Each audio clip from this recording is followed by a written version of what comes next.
pasti pulang dengan sorak-sorai sambil membawa berkasnya. Yang berbahagia adalah setiap kita mendengar firman Tuhan memelihara dalam kehidupan kita sehari-hari. Dengan demikian kita memuliakan Yesus Kristus Tuhan kita sampai Dia datang. Amin. Saudara-saudara dikasih Tuhan, mari kita buka hati dan pikiran kita untuk merenungkan Mazmur ini, saudara. Ya, mungkin saat ini saudara sedang bergumul ya, dengan beban berat, tantangan yang seolah tidak berujung, ya, atau sedang merasa terjebak dalam situasi yang mustahil diubah, gak mungkin. Ya. Tetapi kita semua tahu bahwa di dalam Lukas pasal yang pertama ayat yang ke-37 ya, kita sudah membaca di bagian itu, saudara. Lukas pasal yang pertama ayat yang ke-37. Ini adalah berita tentang proses bagaimana Yesus dikandung ya, di dalam rahim Maria. Lalu kemudian malaikat katakan, sebab bagi Allah tidak ada yang mustahil. Nggak ada yang mustahil bagi Tuhan. Mungkin saudara pernah mengalami satu peristiwa ya, yang mungkin kita anggap itu sebagai satu kebetulan yang membahagiakan. Karena ternyata bagian itu adalah bagian yang pernah kita doakan, tapi kita melupakan doa itu. Ya. Tiba-tiba ada pertolongan yang tidak terduga, kelepasan yang tidak terduga, campur tangan yang tidak terduga. Ya. Sama seperti mungkin penggambaran sederhananya, ketika saudara sedang berjalan di jalan tol, tiba-tiba bannya kempes, ya, saudara harus nyindir ke situ, ya. Tiba-tiba ada orang yang mengenali mobil kita dan berhenti juga di situ dan membantu kita menyelesaikan penggantian ban itu, ya. Itu bagian yang kita anggap kebetulan, tetapi itu pertolongan Tuhan. Saya tidak tahu seberapa bahagianya saudara ketika saudara merasakan bahwa itu terjadi. Ya. Saya tiba-tiba menerawang jauh beberapa tahun yang lalu ketika saya ada di Bekasi Utara, ketika semua tidak ada sesuatu di rumah. Tidak ada yang dimakan maksudnya. Tiba-tiba ada tetangga katakan, kami bikin mie terlalu banyak, kami mau berbagi ini. Ya, dari orang sebelah, orang Chinese, bikin mie terlalu banyak. Kita bukan kebetulan bikin mie terlalu banyak. Toh bisa juga disimpan dalam kulkas, nanti dipanasin lagi, dimakan lagi, bisa. Tapi dia antar ke rumah kami. Ya. Ini sebuah pertolongan yang luar biasa. Pagi-pagi tiba-tiba datang teman yang sudah lama sekali tidak menyapa juga. Dia katakan, pagi sekali selesai doa, terus kemudian ada orang itu datang dan katakan, semalam saya berdoa dan saya lihat Bapak dan keluarga berdoa. Saya tidak tahu ya apa yang Bapak dan Ibu berdoakan. Tapi saya kesini dulu deh, ada sedikit berkat dalam sebuah amplop 40.000, dan waktu itu sangat besar karena belum terjadi resesi dunia tahun 97. Ya. Jadi masih banyak sekali 40.000. Nah, itu pertolongan Tuhan. Waktu itu saya berulang tahun, jadi saya tidak pernah lupakan kisah itu ya. Luar biasa sekali. Sebuah pengalaman yang bagi saya itu spektakuler. Mungkin bagi orang lain, cuma 40.000 ya. Kalau 40 miliar tuh baru ya. Sekarang itu mana miliar, 40 juta lah, masa terlalu banyak miliar ya. Kalau 40 juta tuh baru ya, bahwa Tuhan sungguh-sungguh sayang kepada Bapak. Kalau 40.000 nggak standar, biasa lah. Mari saudara perhatikan ya, Di dalam Mazmur pasal 126 ini, saudara, kita diingatkan dengan satu kata yang memiliki kekuatan yang sangat transformatif, yaitu Safot. Saya pernah khotbahkan ini beberapa tahun yang lalu, dan saya tidak ingin kata ini terlupakan oleh karena waktu. Itu sebabnya saya bawa kembali untuk saya sampaikan kepada kita. Kata Safot ini memiliki arti yang sederhana sebenarnya, tetapi di dalam kata itu kandungannya luar biasa karena memiliki gaya transformatif, ya. Sama seperti keselamatan. Tuhan Yesus datang untuk menyelamatkan setiap kita yang percaya. Yohanes 3:16.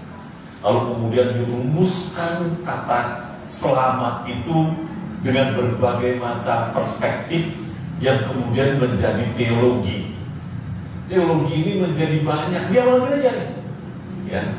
Lalu kemudian mengatakan itu salah, ini yang benar, bukan itu yang salah, ya. Kami yang benar. Terus saja terjadi pertikaian tentang kata selamat, ya. Ini fakta sejarah gereja. Sabtu yang lalu, bukan Sabtu kemarin, Sabtu yang lalu, saya coba paparkan kepada kaum muda dan beberapa orang dewasa juga tentang fakta sejarah. Itu gereja, saudara, dengan kata selamat. Sampai kemudian melewati abad pertama, abad kedua, abad ketiga, masuk abad keempat, ada konsili yang besar kemudian dirumuskan menjadi pengakuan iman rasuli. Lalu itu menjadi sebuah rumusan yang permanen, menjadi tongkat pengukur bagi rumusan-rumusan yang lain. Kalau ada yang salah, itu dianggap sesat. Tetapi kata keselamatan ini tidak membawa kepada transformasi untuk menunjukkan bahwa kita adalah orang yang hidup telah diselamatkan Tuhan. Apa buktinya? Skisma itu sampai hari ini masih ada. Kalau dia merasa benar, kemudian yang lain menjadi merasa tidak boleh benar juga. Jadi tidak boleh ini benar, itu benar, padahal berbeda. Maka kemudian kebenaran ini harus membunuh kebenaran yang satunya, gitu. Dan itu masih terjadi sampai hari ini. Padahal seharusnya kata keselamatan sama seperti kata Safot, pemulihan yang membawa transformasi, mengubahkan orang menuju kepada orang yang telah diselamatkan. Ya. Apa gambaran yang paling sederhana begini? Kalau saudara pergi ke pasar, kemudian di jalan menemukan uang segepok gini, pernah lihat? Saya pernah lihat di TV. Kemarin juga lihat di Pak Tri, ya tegak sendiri mungkin kan, bagi anak-anak. Pas saya pamit, kebetulan ya saya teman-teman udah pamit, saya belum pamit karena masih makan. Terus kemudian saya pamit lewat belakang Pak Tri, saya bilang, Pak pamit, saya mau pulang. Ya. Terus kemudian saya lihat dia sedang bagi-bagi, minta satu, kasih 50.000. Saya bawa pulang ya. Saya pikir ini jadi kenang-kenangan, nanti saya simpan gitu ya. Nanti kalau ketemu lagi, Pak minta stempel, Pak minta tanda tangan gitu, kurang lebih ya. Main-main aja iseng-iseng gitu, berpikir seperti itu. Sampai ketemu sama anak-anak, udah itu langsung kasih ke Benaya. Benaya langsung belanja. Gila sudah jejaknya. Mana ya? Padahal saya mintanya malu ya. Malu cuma dapat 50.000. Mestinya mau cerita apa tadi? Kalau saudara pergi ke pasar menemukan uang segepok, waktu berangkat saudara uangnya pas mau mikir mau beli apa enggak. Kalau beli beras nanti nggak dapat minyak. Kalau beli minyak berasnya sedikit. Kalau tambah mie cabai, saudara udah jalan mikir gitu terus karena duitnya pas tanggung banget. Pernah ngalamin gitu? Oh iya. Jadi kalau pernah, saya mudah menggambarkannya, gitu ya. Aduh, belum pernah apa saya? Waduh, ya gimana caranya menggambarkan orang yang dalam kesulitan itu, gitu ya. Tiba-tiba dalam perjalanan, saudara menemukan uang, tapi tidak mengubah mindset saudara seperti yang pertama tadi jalan dari rumah.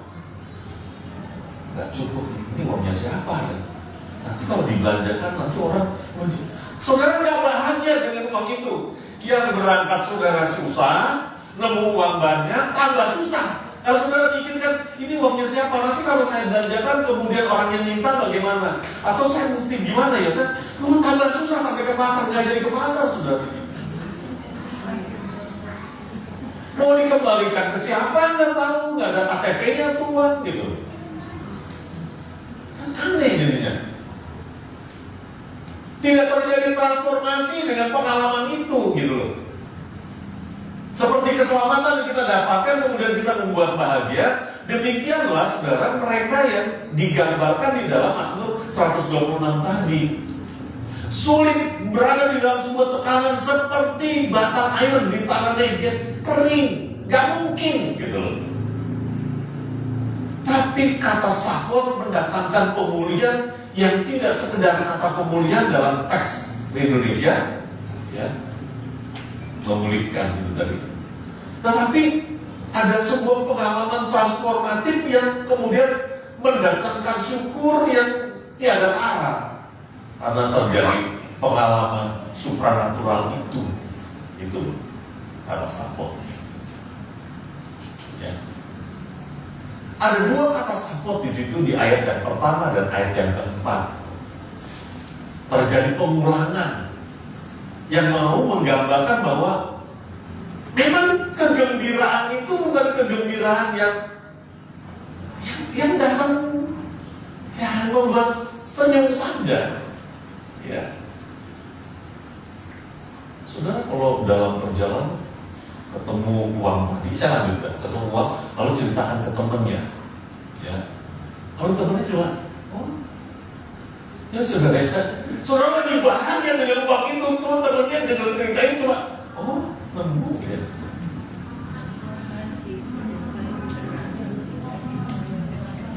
Kenapa nggak ikut sukacita? Begitu ya. Kenapa? Karena kitanya susah. Ya, saya jadi bingung nih dengan uang ini mau diapain ya jadi. Kalau dia jadi bingung, lalu dapat uang malah jadi bingung gimana sih gitu. Tapi kalau gue menuat, kelihatan antusias sekali, balik, asik, kita jalan-jalan lah, kita nikmati uang itu. Ada kegembiraan yang diimpartasikan. Nangkep ya, maksud saya. Di ayat yang pertama, ketika Tuhan memulihkan keadaan Sion, keadaan kita seperti orang yang bermimpi. Berapa banyak mimpi kita yang terkubur oleh karena waktu. Dan kita tidak pernah bahagia dengan mimpi kita. Bahkan kita tidak berani lagi bermimpi. Ya. Saya tidak bermimpi untuk menjadi PNS walaupun cuma P3K. Enggak berani. Sekarang saya lagi mengajar di sebuah SMA. Saya nggak berani bermimpi kalau kemudian saya masuk di dalam data guru gitu ya. Udahlah saya pilih nggak usah.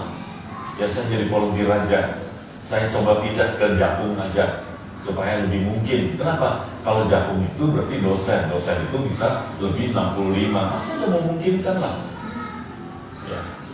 Kalau saya ada di status yang lebih tinggi sampai ke 70, misalnya di rektor kepala saya bisa dapat sampai 70 tahun. Itu yang saya perjuangkan. Kenapa saya takut bermimpi? Enggak. Walaupun sulit dalam prosesnya, tapi saya kerjakan saja. Bagian saya itu mengerjakan. Beberapa waktu yang lalu saya sakit. Saya tidak enak menceritakannya. Sampai saya berkesimpulan, kalau tidak dirasakan sakit tetapi kemudian kita berdarah, pasti ada sesuatu. Itu menghantui saya. Ketika saya mulai bertanya dengan teman itu, berapa kali Pak? 3 kali. Saya 8 kali, nyaman aja. Dia ke dokter dulu periksa, nggak usah lah. Saya bisa lewati saja kok. Akhirnya saya bilang, ya juga ya. Ya sudah lah, lewati saja. Ya. Saya tidak mau gara-gara itu kemudian saya jadi secara psikosomatis ya, saya sakit. Kalau saya nggak sakit, ngapain harus sakit?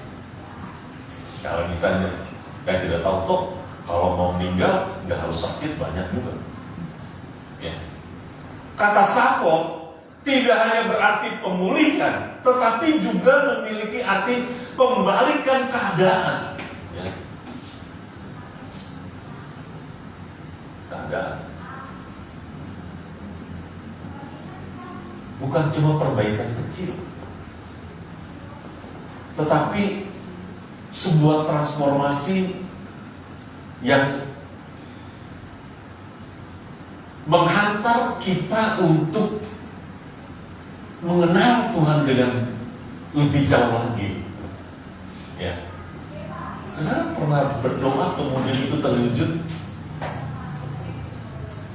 Saya tidak tahu ya, Pak Tombo pernah berdoa bisa pergi ke Israel.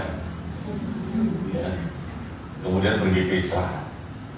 Itu sesuatu yang rasanya nggak mungkin bisa kesini, ke tempat kelahirannya Tuhan Yesus gitu ya.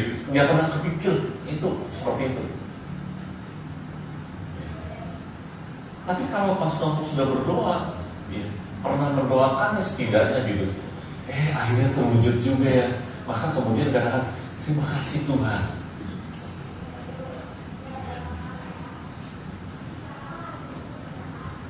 Sudah kasih Tuhan, dalam konteks sejarah di balik Mazmur 126 ini, saudara, ini merupakan peristiwa selamatnya Yerusalem dari kepungan pasukan Asyur ya, sekitar abad ke-6 atau 5 sebelum Masehi, saudara.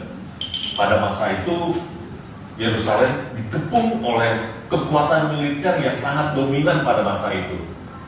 Tidak ada yang dapat mengalahkan Asyur.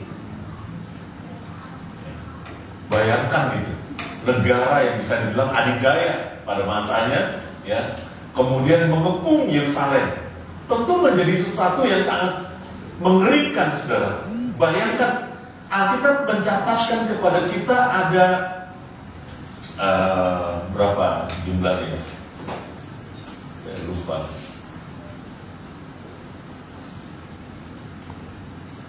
100 berapa?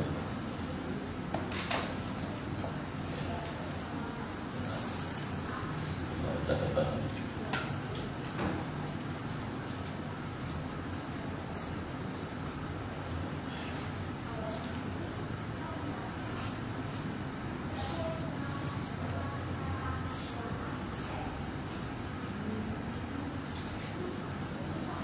Lupa saya. Kekuatan militernya sampai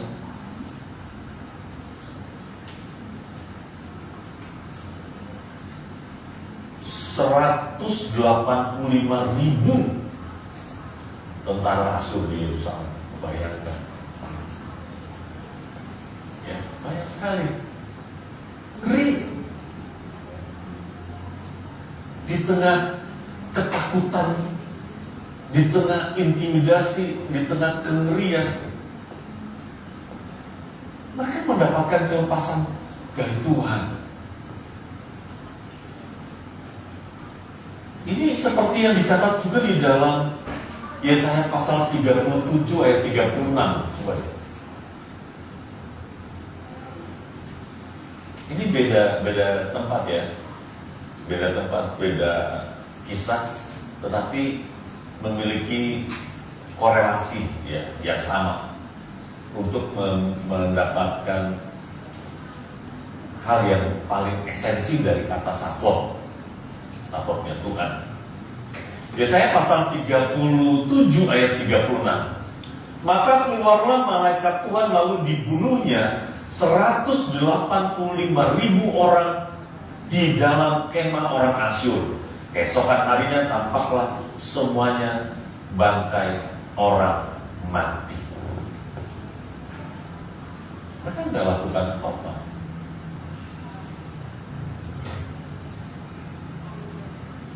Ancaman Asyur atas Yerusalem dengan tentara yang begitu dominan terhadap bangsa-bangsa, tiba-tiba Tuhan pukul dengan penyakit sampah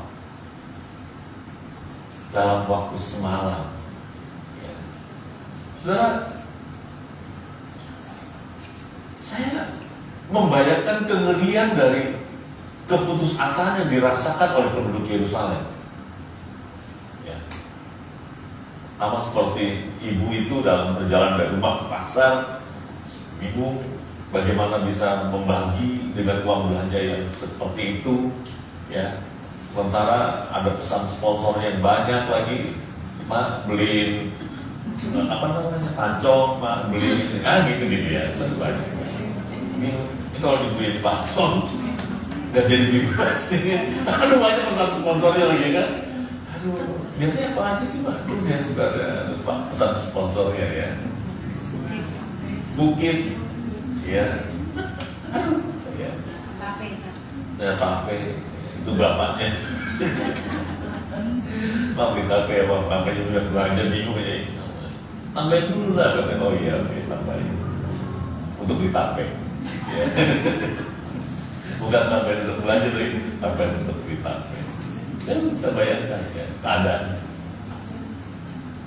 Tetapi kemudian saudara, bayangkan keheranan dan sukacita yang meluap ketika musuh itu tiba-tiba tewas dalam semalam. Gak percaya mereka ya. Kok bisa ya? Ya.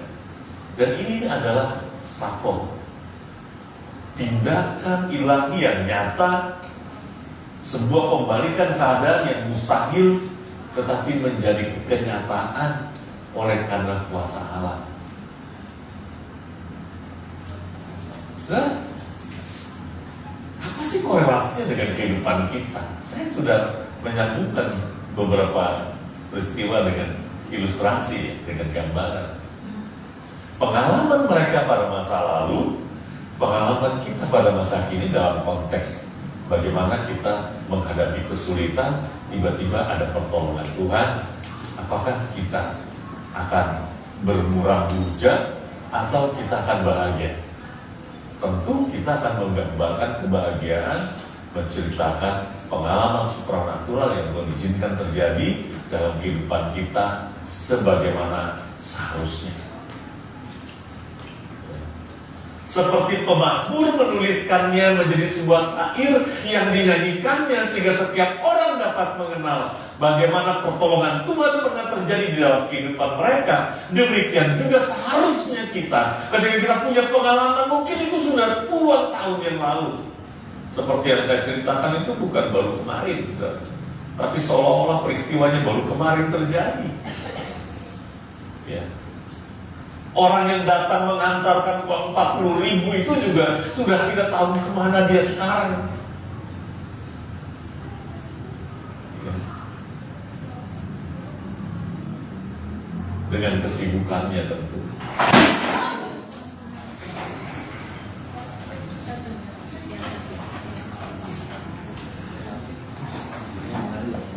Ada pembalikan keadaan ya. Semoga baik-baik saja.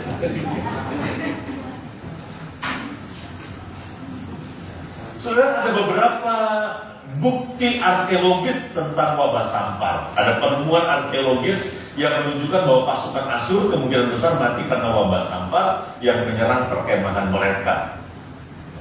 Meskipun Alkitab mencatat tindakan malaikat Tuhan, kita tidak boleh mengabaikan bagaimana cara Tuhan bekerja melalui cara-cara yang tidak dapat dipahami secara ilmiah. Ya, misalnya menyeberangi laut Teberau, itu kan sulit sekali itu, bagaimana? Lalu kemudian muncullah teori-teori, pada waktu itu ada angin yang besar membuat air menjadi terbelah, menjadi lautan menjadi terbelah, kemudian orang menyeberang. Tapi lucunya kok kenapa aman? Kalau ada angin sebesar itu yang membuat air menjadi terbelah, harusnya mereka juga akan terbawa angin. Kemudian ada teori yang lain lagi bahwa di Korea juga kerap kali airnya menjadi surut sehingga terjadi dataran di tengah sampai jauh, sampai ke seberang. Ya, itu paling mungkin. Tetapi kalau itu menjadi sebuah kebetulan karena kuasa Tuhan, karena tidak pernah terjadi lagi pengulangan yang sama seperti itu kecuali di Sungai Yordan. Ada peristiwanya lagi. Kalau kemudian mujizat adalah pengalaman berulang, maka mujizat yang terjadi di Laut Teberau terulang kembali ketika menyeberang Sungai Yordan. Waktu mau masuk ke Yeriko, ketika tamu Tuhan mulai masuk, air terbelah. Padahal waktu itu airnya sedang meluap-luap. Alkitab mencatatkan kepada kita sedemikian rupa. Nah, kalau pengalaman dalam konteks perjanjian lama yang diceritakan oleh Mazmur bukan sesuatu yang mustahil kalau itu juga menjadi sebuah pengalaman empiris dalam kehidupan kita. Gitu ya. Saya percaya dengan itu. Beberapa bukti arkeologis dalam catatan sejarah mendukung kemungkinan adanya wabah. Yang pertama adalah catatan Herodotus. Dia menulis tentang kampanye militer Sanherib, Raja Asyur melawan Mesir, yang menyebutkan adanya sejumlah besar tikus lapangan. Ini bukan kepada Yerusalem ya, tetapi kepada Mesir. Beda. Tetapi bukan sesuatu yang mustahil kalau cara yang sama juga dilakukan di Yerusalem. Maksud saya, waktu Sanherib ya, Raja Asyur ini menyerang Mesir, terjadi wabah pes. Emang tentara yang sebanyak itu 185.000 dalam sanitasi yang buruk, ya, bisa menyebabkan tim di camp perkemahan gitu, bisa menyebabkan penyakit tentu ya, karena sanitasinya buruk. Kalau kita buang kotoran di lapangan seperti itu, saudara, besok sudah hilang. Ya. Kalau nggak diinjak orang ya dimakan binatang ya. Karena saya punya pengalaman pernah tinggal di pinggiran hutan di Jambi, itu bikin toiletnya juga begitu, dan itu tidak tertampung. Hari ini dibuang, besok udah nggak ada gitu ya. Nggak tahu yang makan siapa gitu.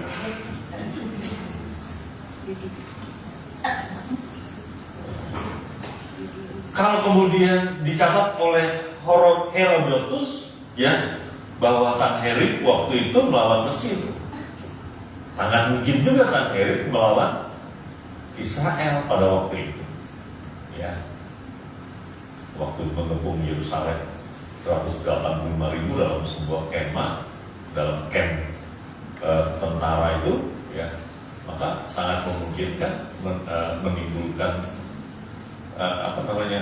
tikus datang dan membawa penyakit pes, dan malam hari itu mereka binasa semua. Tapi saya lebih percaya yang ditulis dalam kitab suci, malaikat Tuhan datang membawa maut, sama seperti ketika bangsa Israel keluar dari Mesir malam itu ya. Hanya rumah-rumah yang memiliki tanda gerak-gerak salib dengan mengolesi darah di ambang pintu rumah dan kiri kanan tiang itu menjadi simbol salib Kristus, maka malaikat Tuhan melalui tanpa membawa kematian anak sulung di dalam rumah itu. Itu peristiwa dicatat dalam kitab suci, diteruskan dalam kisah-kisah agama samawi, dan sampai hari ini kebenaran itu dapat ditelusuri. Gitu, saudara.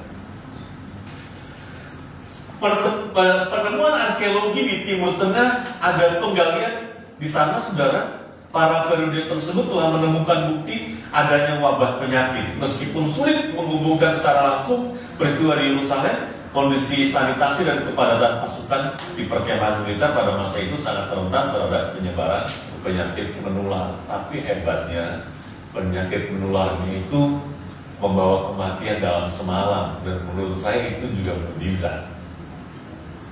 Ya.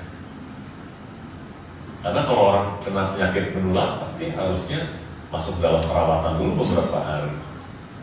Ya.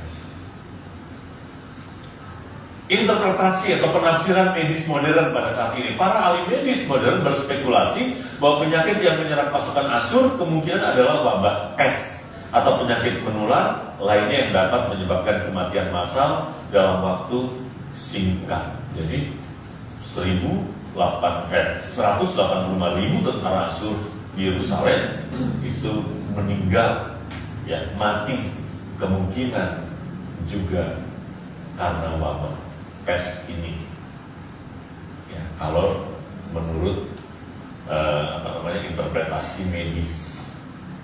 Tapi saya lebih percaya apa yang firman Tuhan katakan di dalam Yesaya pasal 37 dan 36. Maka keluarlah malaikat Tuhan, lalu dibunuhnya 185.000 orang dalam perkemahan orang Asyur. Keesokan harinya nampaklah semua bangkai orang mati.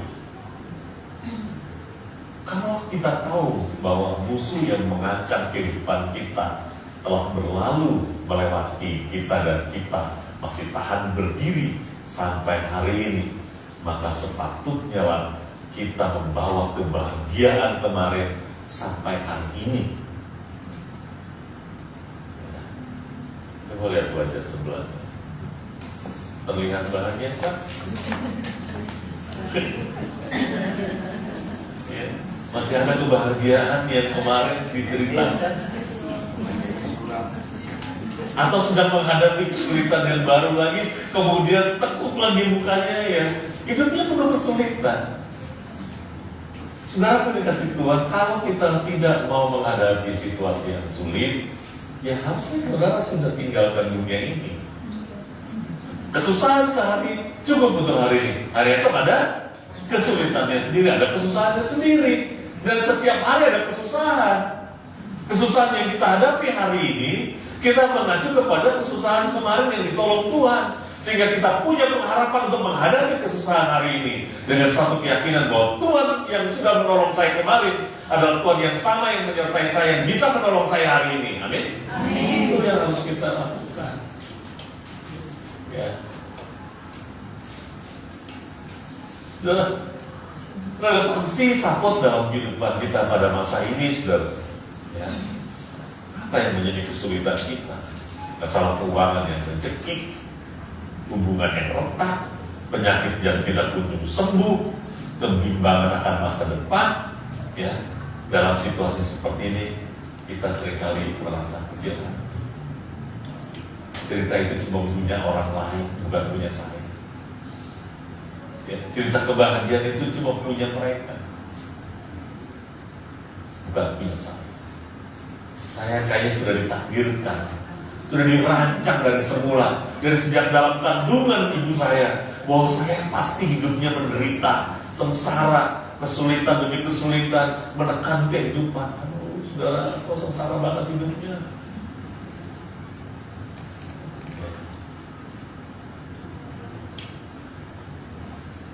Untuk tidak di sini, saya tidak lihat orang-orang di sini hidup dalam kesengsaraan. Yang dianggap ini pasti susah nih hidupnya. Kenapa? Ditinggal mati suaminya, dari anak-anak yang masih kecil, pasti susah. Saya nggak lihat orang itu susah. Kenapa? Karena dia tidak memilih susah. Saya baru cerita sama istri saya, ya. Orang hebat-hebat di sini, dia nggak milih susah. Susah, pastilah susah.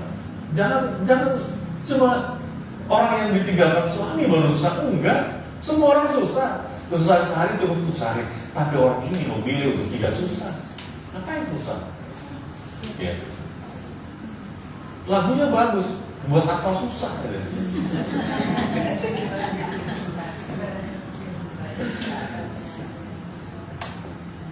Gampang hiburannya, ya. Cari trik. pergi ke Senen, lihat-lihat baju ya. Pulang menteng ya. Itulah bahagia sebenarnya. Sampai mungkin orang mikir nggak ada susahnya, nggak ada matinya ya benar. Bukan nggak ada susahnya. Susahnya pasti ada, tapi susahnya dilewati. Ya, sampai kemudian nggak ada mati gini orang. Sudah itu dikasih Tuhan. Kalau bicara susah, ayo cerita sama saya. Kita nangis bareng. Susah. Ya. Tapi saya tidak ingin terlihat susah. Ya. Saya tidak sedang melakukan menjalani kehidupan yang munafik. Enggak. Saya tidak mau mempermalukan Tuhan.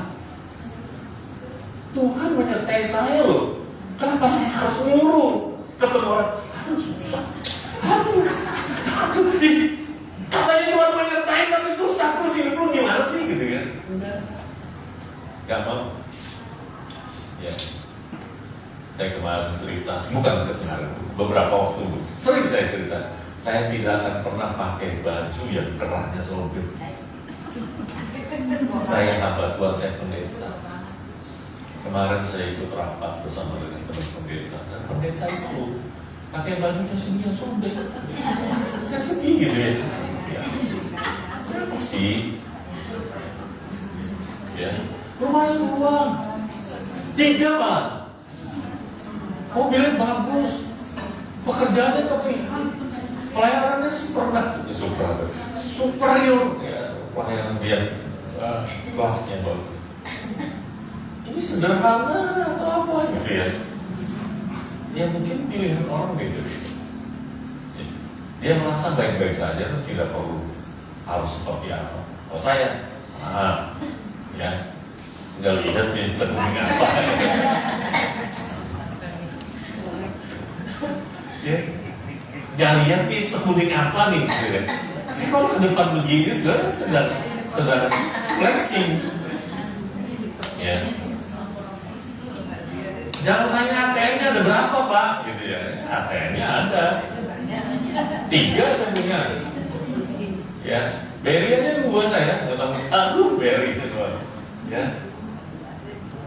Nah kalau soal isi nanti kita bisik-bisik aja. Ya, kenapa?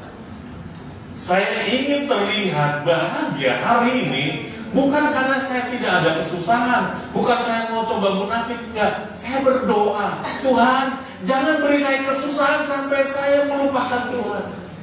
Ya, bukan. Jangan saya berikan kebahagiaan sampai melupakan Tuhan.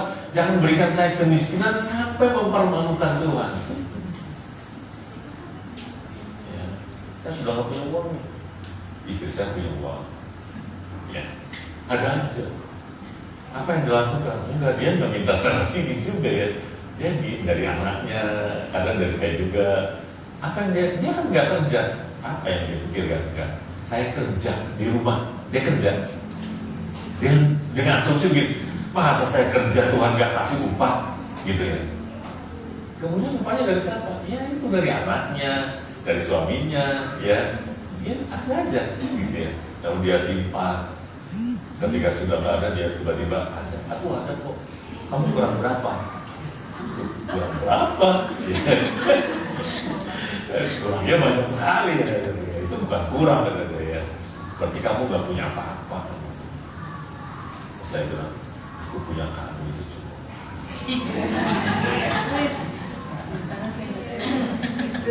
Terus dia bilang, aku justru kurang kalau coba.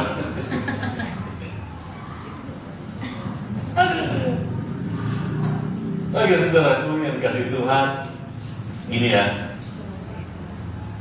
Kalau firman Tuhan hari ini mengingatkan kita akan kuasa Allah yang mampu memulihkan kehidupan kita. Kata Safot itu, Allah yang sama yang membalikan keadaan Sion, Allah yang sama mengirimkan pertolongan ajaib bagi Yerusalem, adalah Allah yang sama yang berkuasa atas kehidupan kita.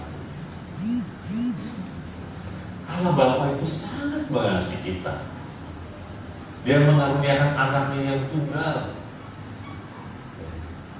supaya barang siapa yang percaya tidak binasa melainkan beroleh hidup yang kekal. saudara dan saya telah menerima hidup yang kekal. Saudara dan saya telah terpisah menjadi anaknya oleh karena Kristus. Sebab Kristus Yesus adalah anak yang dikasihinya, dan kita menjadi bagian dari kehidupan Yesus. Kita adalah bagian tubuh Kristus, saudara. Yang tentu saja menjadi perhatian Bapa setiap hari, setiap waktu. Dan bahkan Alkitab katakan bagi kita, Dia menyertai kita sampai akhir zaman. Kasih-Nya telah dinyatakan lewat kematian yang di kayu salib. Dia membentangkan tangannya. Kalau ditanya sebesar apa, Dia rentangkan tangannya di kayu salib. Bapa, ampunilah mereka yang tidak tahu apa yang mereka perbuat. Dia mengampuni orang yang jahat itu. Ya. Sama seperti Dia mengampuni kita. Dan bahkan Dia telah membawa kita terhisap masuk di dalam kehidupannya. Ya. Roma pasal yang ke-8 ayat 31 sampai 32. Ya. Roma pasal 8. Ini sering saya bahasakan ya saudara, tetapi saya kali ini mau saya bacakan. Sebab itu apakah yang akan kita katakan tentang semuanya itu? Apa? Pengharapan anak Allah. Ya, saudara perlu memiliki pengharapan kepada Tuhan, karena kita anak Allah. Ayat yang 31. Sebab itu apakah yang akan kita katakan tentang semuanya itu? Jika Allah di pihak kita, siapa yang akan melawan kita? Ia yang tidak menyayangkan anaknya sendiri, tetapi yang menyerahkannya bagi kita semua. Bagaimana mungkin Ia tidak mengaruniakan segala sesuatu kepada kita bersama-sama dengan Dia? Siapakah yang akan menggugat orang-orang pilihan Allah? Allah yang membenarkan mereka. Siapakah yang akan menghukum mereka? Kristus Yesus telah mati, bahkan lebih lagi telah bangkit, yang juga duduk di sebelah kanan Allah, yang telah menjadi pembela bagi kita. Siapakah yang akan memisahkan kita dari kasih Kristus? Penindasan, atau kesesakan, atau penganiayaan, atau kelaparan, atau ketelanjangan, atau bahaya, atau pedang, dan apapun itu. Gak ada yang bisa memisahkan kasih Kristus. Kalau Tuhan izinkan perkara itu terjadi, Tuhan tidak peduli dengan kita, tapi Dia sedang menanti respon kita. Ya. Pilihannya adalah kenali Tuhan dan rencananya atas kehidupan kita, sehingga kita tahu support Tuhan masih terjadi atas kita, seperti Tuhan sedang membuat sebuah perjalanan transformatif waktu kita merespon peristiwa yang Tuhan izinkan terjadi untuk menjadi serupa dengan gambar anaknya, Tuhan kita, Yesus Kristus. Karena untuk itulah kita dipanggil. Di dalam 1 Korintus pasal 15 ayat 17 sampai 20 digambarkan saudara dan saya masuk di dalam rencana kekalnya untuk bisa tinggal bersama dengan Bapa di sorga. Dia sucikan, Dia kuduskan sejak kita ada di dalam dunia ini. Jadi saudara pilih kasih Tuhan begini. Jangan biarkan persoalan yang besar membuat kita melupakan kebesaran Allah. Itu kalimat bagus sekali. Ya. Jangan biarkan persoalan yang besar membuat kita melupakan kebesaran Allah. Sebesar apapun persoalan kita yang sedang kita hadapi hari ini, Allah kita jauh lebih besar dari itu. Kristus mati bagi kita, bagi saudara dan saya. Di Prapaskah kelima, minggu kelima kali ini, saya sedang mencoba mengingatkan saudara dengan karya kasih Kristus di kayu salib untuk menunjukkan betapa Dia begitu mengasihi saudara dan saya. Mari kita berdoa. Bapa di surga, di dalam nama Yesus, mempercayakan hidup kami sepenuhnya ke dalam tangan kasih Tuhan, untuk lebih mengenal betapa besar kasih dan kuasa-Mu yang tidak terbatas untuk melakukan support dalam kehidupan kami, membawa pemulihan, membawa transformasi, membawa kepada pengenalan akan Tuhan secara alamiah dalam sebuah perjalanan iman, melewati hari lepas hari, melewati minggu, melewati bulan, melewati tahun, sampai kemudian kami boleh melihat mimpi-mimpi kami Tuhan. Ketika Tuhan menyatakannya dalam pemulihan, mendatangkan sukacita. Ketika Tuhan menjamah, menyembuhkan kami dari satu kemustahilan, tetapi kasih kuasa Tuhan menyembuhkan kami. Ketika kami berdoa kepadamu, Tuhan, kami rindu Engkau nyatakan atas kehidupan setiap kami. Di penghujung perjalanan kami, di tengah kesulitan yang kami sedang hadapi, yang begitu besar, kami tidak ingin melupakan Allah yang besar, yang sanggup mengatasi segala pergumulan kami. Terima kasih Tuhan untuk karya kasih-Mu lewat kematian anak Tuhan kami, Yesus Kristus. Betapa Tuhan mengasihi kami. Jikalau Kristus Yesus, anak-Mu yang Kau kasih, Engkau berikan bagi kami, apalagi yang kami perlu ragukan betapa Engkau mengasihi kami. Materaikanlah Tuhan kebenaran-Mu. Dalam nama Tuhan Yesus Kristus kami berdoa. Amin. Ya, kembali.